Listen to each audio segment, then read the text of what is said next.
అందరికీ నమస్కారం. Welcome to our channel. ఎవరికైనా తత్వం బోధపడితే సంతోషం అండి. అండ్ వాళ్ళు వాస్తవాలు తెలుసుకొని వాస్తవ ప్రపంచంలో బ్రతుకుతే మనం అందరం కూడా అప్రిషియేట్ చేస్తాం, చేతనైతే సహాయం కూడా చేస్తాం. పవన్ కళ్యాణ్ గారిది కొత్తగా ఒక సినిమా వస్తుందంటండి, ఉస్తాద్ భగత్ సింగ్ అని చెప్పేసి. సో హరీష్ శంకర్ గారు ఆ సినిమాకి దర్శకులు. సో గతంలో మనం చూసాం చాలా ఆడియో ఫంక్షన్లు, మరీ ముఖ్యంగా సాయి ధరమ్ తేజ్ది ఒక ఆడియో ఫంక్షన్ ఉందండి. అది ఏం సినిమా అంటే దాని పేరు డెమోక్రటిక్ ఏదో సినిమా. అలాగే రామ్ చరణ్ ఒక సినిమా వచ్చింది శంకర్ డైరెక్షన్లో. ఆ సినిమా ఆడియో ఫంక్షన్ కానీ, ఇంకొక ఆడియో ఫంక్షన్ కానీ, మరీ ముఖ్యంగా ఈ డైపర్ రాది అనేవాడు, అలాగే 30 years పృథ్వీ అనేవాడు, వాళ్ళు చేసే గలీజ్ పనులు మనం చూసాం గతంలో. అండ్ సినిమా ఏదో జరుగుతూ ఉంటుంది, ఆ సినిమా మధ్యలో రాజకీయ ప్రస్తావన చేయడం, మరీ ముఖ్యంగా వైఎస్ఆర్ కాంగ్రెస్ పార్టీ వాళ్ళకు తగిలేలాగా చేయడం, ఇవన్నీ కూడా మనం చూసాం. కానీ ఈ ఒక చిన్న సందేశం హరీష్ శంకర్ నేను చూశాను, నాకు చాలా నచ్చిందండి. ఒకసారి మీరు కూడా హరీష్ శంకర్ ఏం చెప్తున్నాడో వినండి, తర్వాత మనం కూడా చప్పట్లు కొట్టి అప్రిషియేట్ చేద్దాం. అది ఎలా ఉంటుందంటే ఆ date can accommodate more than 2 films. అంటే ఆ డేట్ ఒక 2-3 సినిమాలకి స్పేస్ ఉంటుంది.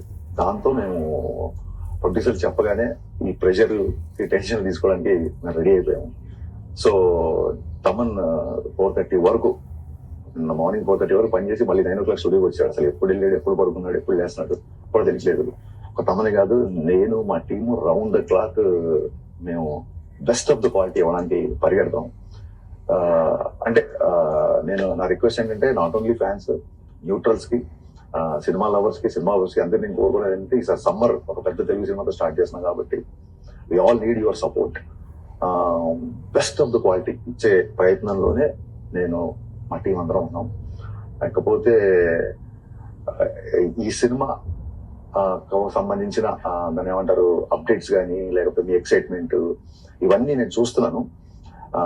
డెఫినెట్ గా మీరు అనుకున్న అన్ని అప్డేట్స్ వస్తాయి, మీరు అడిగిన అన్ని నేను ఇచ్చే ప్రయత్నంలో ఉన్నాను. కాకపోతే ఈ టైంలో నాకు మీ అందరి సపోర్ట్ కావాలి. నేను మళ్ళీ చెప్తున్నాను, మొత్తం తెలుగు ప్రేక్షకులు అందరం కలిసి సమ్మర్ కి తెలుగు సినిమాతో స్టార్ట్ చేస్తున్నాం కాబట్టి I need all your support అండి. So let's experience the best of cinema on March 19th. కుమ్మేద్దాం. మార్చి 19వ తేదీ రిలీజ్ అవుతుంది సినిమా. కుమ్మేద్దాం అంటారు, కుమ్మేయాల్సిన వాళ్ళు కుమ్మేయచ్చు, ఎవరు కూడా కుమ్మొద్దు అని అయితే చెప్పరు. ఇక్కడ నాకు నచ్చింది ఏంటంటే, హరీష్ శంకర్ రియలైజ్ అయినట్లున్నాడు, నాకు మీ అందరి సపోర్టు కావాలి, తెలుగు ప్రేక్షకులందరి సపోర్టు కావాలి. ఒక్క అభిమానులు మాత్రమే కాకుండా న్యూట్రల్స్, సినిమా లవర్సు అందరూ కూడా మాకు మీరు సపోర్ట్ చేయాలి. మీ సపోర్ట్తోనే మేము సినిమాను ప్రదర్శించగలము, బెస్ట్ ఆఫ్ ద క్వాలిటీ ఇవ్వాలనుకుంటున్నాము అని చెప్పారు. Very well spoken. చప్పట్లు కొట్టి హర్షిస్తాం హరీష్ శంకర్. సపోర్ట్ చేస్తామా లేదా అన్నది వేరే విషయం, కానీ ఒక సినిమా రిలీజ్ అయ్యేటప్పుడు మాత్రం ఎవరు కూడా సినిమా ఫ్లాప్ అవ్వాలని కోరుకోరండి. బిజీగా ఉంటే చూడలేము, లేదు చూడాలి అనిపిస్తే చూస్తాం, అంతే. ఎవరైనా కానీ అంటే సినిమా బాగలేదంటే చాలామంది వెళ్ళరు. సో ఎవరు సినిమాని అదే పనిగా నాశనం చేయాలి అని మాత్రం ఎవరు అనుకోరు. కానీ ఏ సందర్భాల్లో కోపం వస్తుందంటే, ఈ డైపర్ రాది, 30 years పృథ్వీ, లేకపోతే ఇంకొకడు గొట్టంగాడు వచ్చేసి ఆ సినిమా ఫంక్షన్లలో, ఆ సినిమా ఈవెంట్లలో స్టేజ్ పైన రాజకీయాలు మాట్లాడి, రాజకీయ ప్రసంగాలు చేసి, విమర్శలు చేసి ఏదో దెప్పిపడవాలని చూస్తే మాత్రం నేను చెప్తున్నాను కదండి, ఖచ్చితంగా సినిమాకు ఒక 10 కోట్ల నుంచి 15 కోట్లు లాస్ వచ్చే ఆస్కారం అయితే మెండుగా ఉంటుంది. వైఎస్ఆర్ కాంగ్రెస్ పార్టీకి 1,20,30,00,000 మంది ఓటర్లు ఉన్నారు. అందులో 50% సినిమా చూస్తారని 60 లక్షలు, అందులో పని కట్టుకొని నేను చూడకోకుండా ఆపేస్తాను అనే వాళ్ళు ఒక 20 లక్షలు ఉంటారు. 20 లక్షలు ఇంటూ ఎంత అండి, 200-300 టికెట్ ప్రైజు. ఎంత నష్టం వస్తుందో నిర్మాతల ఊహకే వదిలేస్తాను.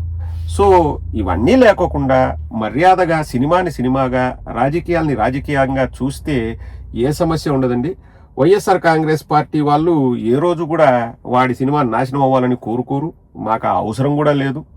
మేము ఎప్పుడు కూడా దాన్ని ఒక అస్త్రంగా మేము ఎప్పుడు కూడా వాడుకోలేదు. ఎందుకంటే దానివల్ల ఏమి రాదని మాకు కూడా తెలుసు. ఇప్పుడు సినిమా హిట్ అయినా ఫట్ అయినా మాకేమొస్తుందండి, రాజకీయాలు వేరు, సినిమాలు వేరు. సినిమా 2.5 గంట వినోదం, కేవలం వినోదం.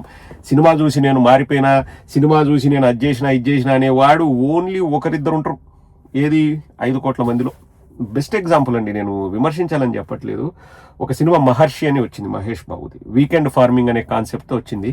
తర్వాత చాలామంది సాఫ్ట్వేర్ వాళ్ళు వీళ్ళు నేను వీకెండ్ ఫార్మింగ్ చేస్తా, వీకెండ్ ఊరికి వ్యవసాయం చేస్తా, అది అని కొద్ది రోజులు మాట్లాడారు. ఎన్ని రోజులు చేసినారు, ఎవరు చేసినారు? సినిమాలు అన్నవి ఆ మూమెంట్లోనే బాగుంటాయండి. ప్లస్ కొన్ని సినిమాలు ఏంటంటే అవి మళ్ళీ చెప్పుకోవడానికి బాగుంటాయి. బికాజ్ ఎమోషనల్లీ డ్రివెన్, మనల్ని ఒకవైపు నడిపిస్తాయి. అంటే కొద్దిసార్లు ఆ ఎమోషన్లో ఉండిపోతాం. సో అప్పుడు ఏదైనా అనిపిస్తుంది మనం కూడా ఇలా ఉండాలని. అది తప్పులేదు, సినిమా హ్యాస్ దట్ పవర్. కానీ దానివల్ల ఎవడో లైఫ్ మారిపోయింది, అది మారింది, ఇది మారింది అనేది 0.0000001% అండి. రాజకీయాలు అలా కాదు. మనకు తెలియకుండానే మన జీవితంలో చాలా విషయాల్లో రాజకీయాలు ప్రభావం చూపిస్తాయి. ఇప్పుడు రాజకీయ నాయకులు లేరు, లేకపోతే వ్యవస్థలు రన్ అవ్వట్లేదు అంటే ఎగ్జాంపుల్ చెప్తున్నానండి. మీరు ప్రయాణాలు చేయలేరు, ఏ రాజకీయ పార్టీ లేకపోయినా, అంటే ప్రభుత్వాలు అనేవి లేకపోతే ప్రయాణాలు చేయలేరు. మీకు పాస్పోర్ట్లు రావు, అంటే విదేశాలకు వెళ్ళాలంటే పాస్పోర్ట్లు ఉండవు, ఒక విదేశీ ఎంబసీ ఉండదు. లేకపోతే ఇండియాలోనే ఏదైనా కానీ వ్యవసాయానికి సంబంధించిన కానీ, వైద్యానికి సంబంధించిన కానీ, ఆరోగ్యానికి సంబంధించిన కానీ, చదువుకు సంబంధించిన కానీ, పరీక్షలు, ఉత్తీర్ణత, లేకపోతే మనము క్వాలిఫైయింగ్ ఎగ్జామ్స్, ఇవి ఏవి కూడా మీకు రాజకీయాలపైన ఇష్టం ఉన్నా లేకపోయినా, రాజకీయాలు లేకపోతే ఇవేమీ జరగవు, దైనందిన కార్యక్రమాలు జరగవు. సో రాజకీయాల్ని సినిమాల్ని ముడిపెట్టడం అన్నది అంతకంటే మూర్ఖత్వం ఉండదు. సినిమా అన్నది కేవలం 2.5 గంట వినోదం. రాజకీయం అన్నది అడుగడుగున మీ జీవితంలో అవి భాగం. మీరు నాకు రాజకీయాలు ఇష్టం లేదన్నా, లేకపోతే నేను రాజకీయాలు పట్టించుకోనన్నా, మీరు పట్టించుకోకపోయినా రాజకీయం అనేది లేకపోతే వ్యవస్థలు నడవవు. కాబట్టి రాజకీయము చాలా పవిత్రమైంది. అఫ్కోర్స్ అది ఇంకా మకిలి పట్టింది, ఇంకా లేకపోతే బురద అంటుకుందంటే అది వేరే విషయం. కానీ రాజకీయాన్ని ఏదో 2.5 గంట సినిమా ప్రమోషన్ల కోసం, దరిద్రాల కోసం వాడకండి. వాడనంత వరకు మేము కూడా మీ సినిమాలకు ఎటువంటి ఆటంకం కలిగించము, చూడొద్దని కూడా చెప్పము. ఇష్టం ఉంటే చూస్తారు, లేకపోతే అది వేరే విషయం. That is totally different thing. కానీ ఇప్పటికైనా తెలుసుకున్నందుకు హరీష్ శంకర్కి, ఆ ఉస్తాద్ భగత్ సింగ్ టీమ్కి ఆల్ ద బెస్ట్.